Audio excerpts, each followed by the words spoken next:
আগামী 7ই জুলাই পূর্ণ রথযাত্রা। পশ্চিম বর্ধমান জেলায় যে কয়েকটি ঐতিহ্যবাহী রথ ও রথের মেলা রয়েছে তার মধ্যে অন্যতম রানীগঞ্জের সিয়ারসোল রাজবাড়ির রথ। প্রায় 150 বছরের প্রাচীন এই রথ শুধুমাত্র একটি পূজা অর্চনাই নয়, বরং রানীগঞ্জ সহ সামগ্রিক খনি অঞ্চলের এক ঐতিহ্যমণ্ডিত সাংস্কৃতিক বহিঃপ্রকাশ। কথিত আছে, কয়লা শিল্পের প্রসারকে কেন্দ্র করে আজ থেকে প্রায় 200 বছর আগে রানীগঞ্জের সিয়ারসোল অঞ্চলে হাজির হয়েছিলেন আলেকজান্ডার কোম্পানির অন্যতম কর্মচারী গোবিন্দ প্রসাদ পণ্ডিত। পরবর্তী ক্ষেত্রে তিনি সিয়ারসোল মৌজার জমির ব্যবস্থাপনা গ্রহণ করেন। 1860 সালে গোবিন্দ পণ্ডিত রানীগঞ্জের পুরনো রাজবাড়ি অঞ্চলে গোবিন্দ প্যালেস নির্মাণ করেন, যা বর্তমানে খণ্ডহরে পরিণত হয়েছে।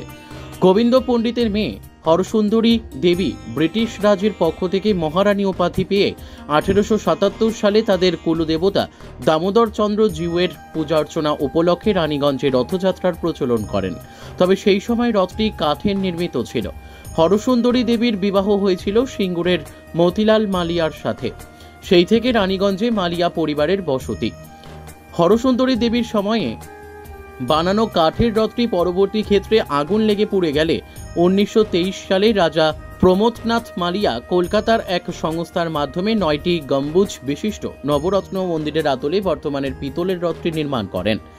ত্রিতল এই রথটি প্রায় 30 ফুট উঁচু ও 8 থেকে 10 টন ভারী। রথযাত্রা উৎসবের পুণ্যতিথিতে রথের তৃতীয় স্তরে এরপরেই ভক্তগণ এই রথের দড়ি টেনে নিয়ে যান, যদিও বর্তমানে এই রথ লরির সাথে বেঁধে চালিত হয়। বিগত 20 বছর ধরে রানীগঞ্জের এই ঐতিহ্যবাহী রথযাত্রা কর্মসূচি ও মেলার আয়োজন করে আসছে সিয়ারসোল স্পোর্টস অ্যান্ড কালচারাল সংস্থার পক্ষ থেকে হৃদয়লাল চট্টোপাধ্যায় জানিয়েছেন, আগে এখানকার রথের মেলায় কৃষিভিত্তিক সরঞ্জাম পাওয়া গেলেও বর্তমানে তার পরিমাণ কমে এসেছে। এর প্রধান কারণ কৃষিভিত্তিক এলাকা বর্তমানে খনি শিল্পাঞ্চলে পরিণত হয়েছে। তবে রানীগঞ্জের ঐতিহ্যমণ্ডিত রথযাত্রা উপলক্ষে প্রচুর মানুষের সমাগম ঘটে। রথযাত্রার দিনগুলিতে প্রতিদিনই দামোদর চন্দ্র জিউয়ের পূজা অর্চনা ব্যবস্থা থাকে। এই মুহূর্তে রথযাত্রার আয়োজন উপলক্ষে জোর কদমে প্রস্তুতি চলছে। Bureau report, Asansol express. কয়লা শিল্পের কারণেই গোবিন্দপ্রসাদ পণ্ডিতের এই সিয়ারসোলে আগমন। তিনি ছিলেন আলেকজান্ডার অ্যান্ড কোম্পানির কর্মী এবং তিনি ব্যবস্থাপনার দায়িত্বে থাকার পর সেই অর্থ দিয়ে সিয়ারসোলের মৌজার জমির বন্দোবস্ত তিনি নিয়েছিলেন এবং 1860 নাগাদ 1850 থেকে 60 নাগাদ তিনি তৈরি করেছিলেন গোবিন্দ প্যালেস। যে গোবিন্দ প্যালেসটির অবস্থান ছিল, যেটাকে পুরনো রাজবাড়ি বলতো, আজ তো সেটা ইতিহাসের খণ্ডহার হয়ে আছে। সেই গোবিন্দ প্যালেস প্রতিষ্ঠার পর হরসুন্দরী দেবী ছিলেন তার সুযোগ্যা কন্যা। সেই সুযোগ্যা কন্যায় প্রচলন করেছিলেন সিয়ারসোলের রথ 1877 সালে। সেটি ছিল কাঠের রথ। দীর্ঘদিন সেই কাঠের রথটি বর্তমানে যে গার্লস কলেজ, সিয়ারসোল গার্লস কলেজে যাওয়ার রাস্তার ধারে দাঁড়িয়ে থাকতো। আমি প্রাচীন মানুষের সাথে ক্ষেত্র সমীক্ষা করতে গিয়ে জেনেছি ওই কাঠের রথটি ওখানে আগুনে পুড়ে যায়। তার হরসুন্দরী দেবী এটি প্রচলন করেছিলেন 1877 খ্রিস্টাব্দে। তারপর হরসুন্দরী দেবী যখন এলেন, তার হরসুন্দরী দেবীর বিয়ে হয়েছিল সিঙ্গুরের মতিলাল মালিয়ার সাথে। এই মতিলাল মালিয়ার হাত ধরেই এখানের মালিয়া বংশের সূত্রপাত। হরসুন্দরী দেবীর 3 ছেলে, বিশ্বেশ্বর মালিয়া, রামেশ্বর মালিয়া এবং আরেকটি নাম এই মুহূর্তে, 3 ছেলে।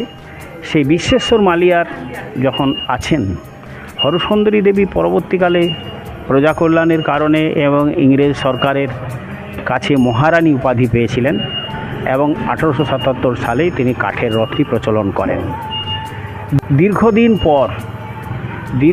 পর এই রথটির, যে রথটি আমরা এখন দেখছি পিতলের রথটি, সেই পিতলের রথটি 1923 সালে প্রচলন করেছিলেন রাজা প্রমথনাথ মালিয়া। তিনিও রাজা উপাধি লাভ করেছিলেন এবং এই পিতলের রথটি যখন নির্মাণ করা হয়েছিল নির্মাণকর্তারা ছিল প্রসাদ অ্যান্ড কোম্পানি কলকাতার। তারা রথ, ঠাকুরের মূর্তি এবং সিংহাসন তৈরি করত লোহা এবং পিতল দিয়ে।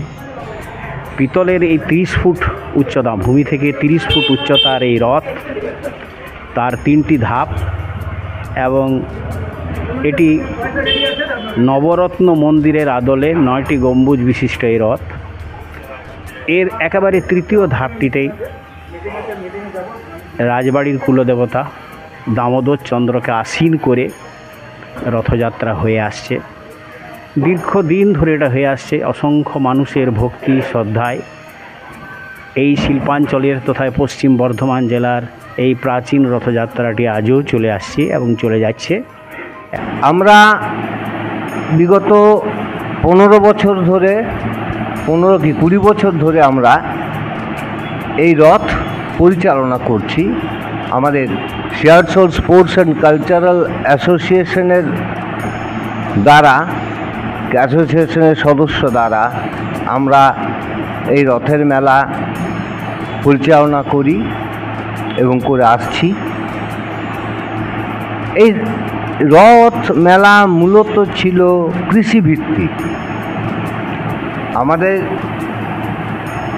এই অঞ্চলটা এরকম খনি অঞ্চল ছিল না, খুবই উর্বর জমি ছিল।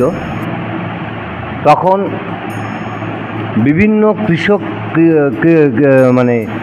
কৃষিভিত্তিক সরঞ্জাম আমাদের এই রথে পাওয়া যেত, এখনও আসে, কিন্তু তার কদর এখন অনেকটা কমে গেছে, যেহেতু আমাদের এই দিকে চাষবাস নেই বললেই চলে। খনির দ্বারা তো সবই নষ্ট হয়ে গেছে। যাই হোক, কিন্তু আমাদের মেলাটা চলে আসছে সুষ্ঠুভাবে। আমরা আমাদের সংস্থা দ্বারা পরিচালনা করি।